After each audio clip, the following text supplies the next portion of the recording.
Isamidinov Jahongir IELTS B9 Writing 8 sohibi. Bugun sizlarni 18-chi qisqa darsimizda va super foydali darsimizda men sizlarga turli xil grafiklarni farqini tushuntirib beraman.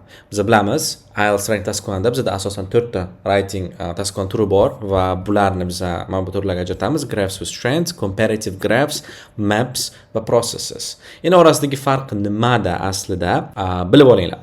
Graph with strengths va comparative graphs o'z ichiga sonlarni oladi. Ya'ni foiz, 1 million, 2 million, nachidar ming. Bular hammasi bizda graph with strengths va comparative graphs. Orasida farq bu graph with strengths da bizda time period bor. Ya'ni continuous time period bor.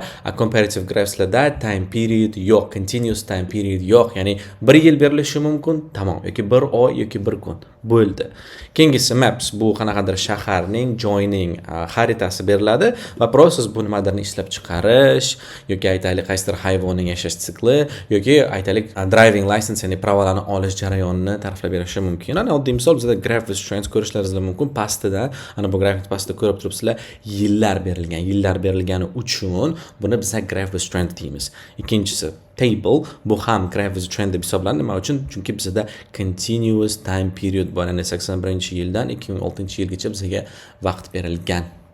Keyingisi comparative graph. Comparative graph hech qachon aytaman sizlarga yana bir marta, hech qachon graph with strengthsga kirmaydi. Nima uchun? Chunki bu yerda continuous time period yo'q. Bu yerda increase, decrease, go up, go down degan so'zlarni biz ishlata olmaymiz. E'tiboring, mana bu tableda bizda yil hattoki berilmagan. Bu yerda ham yil yo'q, tamom. So, bitta time period berilgan, balkim bir oy, bir yil, balkim bir kun, but there is no continuous time period. Keyingisi bizda bu maps, anaqa xaritalar beriladi, ya'ni qaysidir shaharni yoki qaysidir qishloqni, joyni xaritasi, oldingi va hozirgi xaritasi. Va uni taqqoslash kerak.